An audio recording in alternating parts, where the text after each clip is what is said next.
How we doing, boys and girls, children of all ages? We have a new review for you today. Some new stuff in NSLC. First, I'll tell you what I'm not reviewing. Of course, you can already tell by the title anyway, but there is a new box from Brick Brewing, a new one of their box sets, or whatever they called it. They released one late last year, had an amber IPA and what was the other one? Can't remember at the moment, but they have a new one with a Pilsner, a Bock, and authentic amber. I think that's a repeat from the previous pack. So I'll be getting that at some point. That's like $14, $15, something like that. A little steep in price, but whatever.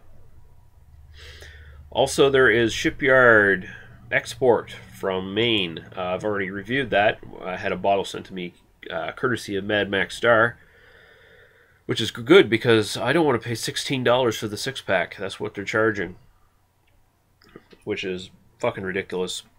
It's an okay beer, but in no way, shape, or form is it worth $16 for a 6-pack, and I would suggest you don't buy it unless you have the extra money just laying around burning a hole in your pocket. Here's what we're reviewing tonight. Guinness Black Lager, introduced in 2010 by our friends at Guinness, owned by Diageo, or whatever the fuck their name is.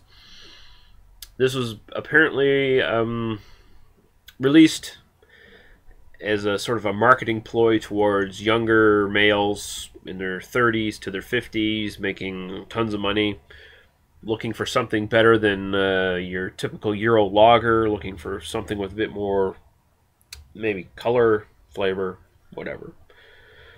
It says Guinness Black Lager is cold brewed with roasted barley to deliver a refreshing taste of lager with the unique character of Guinness, which I thought Guinness Draft was already sort of that, but apparently I am not sharing the same opinion with our friends at St. James Gate. 4.5% alcohol by volume, so I guess this should be classified as a Schwarz beer. Dark lager, black lager, however you want to put it. As you can see, it's got a nice sort of premium look to it. Very obviously marketed to sexy young adults who are getting tired of drinking Heineken. So we'll pour this sucker out and see what we think of it. This was also about $15 for a 6-pack, so keep that in mind. Ridiculous fucking price. And it's only 330 milliliters per bottle, too, so it feels like an extra bit of a rip-off already. But alright. Yeah, see, even my regular-sized Guinness glass won't hold the whole... It holds the entire thing with some space left. It is definitely dark. It is about the same color as Guinness, maybe not quite as ruby red, more amberish if you get the highlights. Very thin head. Of course, it doesn't have a widget or any of that fancy schmancy stuff. And they're not going for that anyway. They want this to be more smooth and easy drinking. It's supposed to be a lager, so they don't want any of that extra gas coming up or anything like that. So we'll go right to the aroma.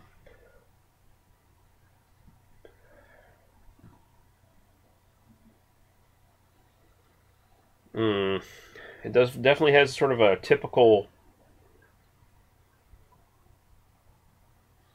kind of bland black lager smell to it. It smells very much in line with Keith's Dark, which is supposed to be an ale, but it's not really. Waterloo Dark, and what was the one I had? Warsteiner Dunkel.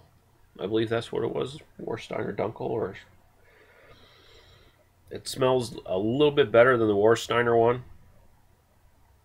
There's definitely a roasted malt character to it. It's got that little bit of typical Guinness sourness to it. It smells a little bit sharper than Guinness Draft. There's definitely more aroma to it than Guinness Draft, I'll give it that. It smells okay. It's just got that sort of dark roasty malt thing going on. Not very complicated. No real coffee, chocolate flavors overtly coming up or anything like that. So cheers. We'll go right to the taste now. Already going on 5 minutes here talking about nonsense.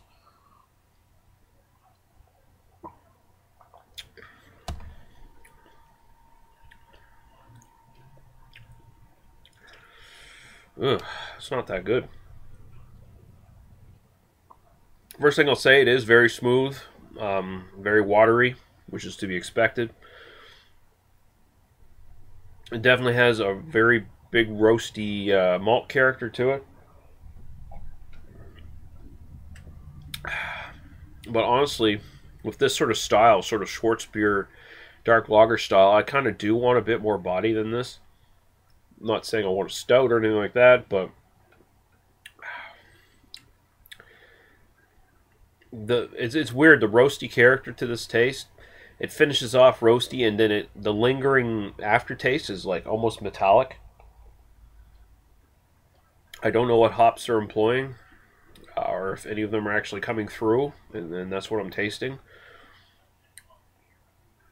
It's not like burnt French fries like Keith's Dark, but it's a different kind of taste, and it's mixing with that Guinness sourness.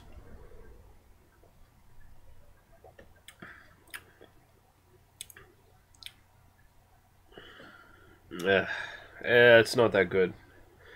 It's drinkable, but I've had better dark beers than this. Which one was it? Stone. I think it's Cameron's 266. That's excellent. That's way better than this. I think I had a F&M Stonehammer Dark or something like that. Something Rhino sent me. Both.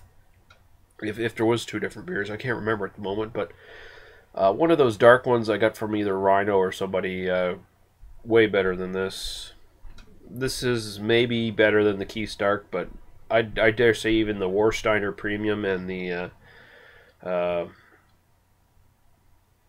even the Warthog or the Brick Waterloo Dark or whatever is better than this. I mean, it's drinkable, but it's just more your mild, roasty, burnt French fry lager. It doesn't have any of the authentic character that a good dark lager has, and you'd be better off looking for a good dark lager instead, something from Germany or someplace. Or if you can still find some Pump House Doppelbock or something like that, go for that instead. It's overpriced and it's not very good. I'll give it a bare pass. I mean, it's drinkable. You can do a lot worse, I guess, but 2.5 out of 5 for Guinness Black Lager. I've seen some people give this good reviews. I don't know what the hell they're thinking. Maybe they just didn't set their expectations all that high. I didn't either, but I'm still giving it a fairly low mark because it's just there. You might as well buy it. And as I'm tasting it more, I'm getting what that metallic kind of weird taste is. It's actually like the base Euro lager flavor, and a bad Euro lager is sort of like coming up through. Yeah, you're better off just buying regular Guinness, honestly, or a good dark lager. Alright, I've somehow almost gone on 10 minutes here talking about this, but I guess I had some extra stuff to talk about at the beginning. So, yeah, Guinness Black Lager, 2.5 out of 5. Thanks for watching, everybody. And I should be back pretty damn soon with those Brick/Waterloo, whatever, new beers in that new box. So look out for that. We'll see you guys later.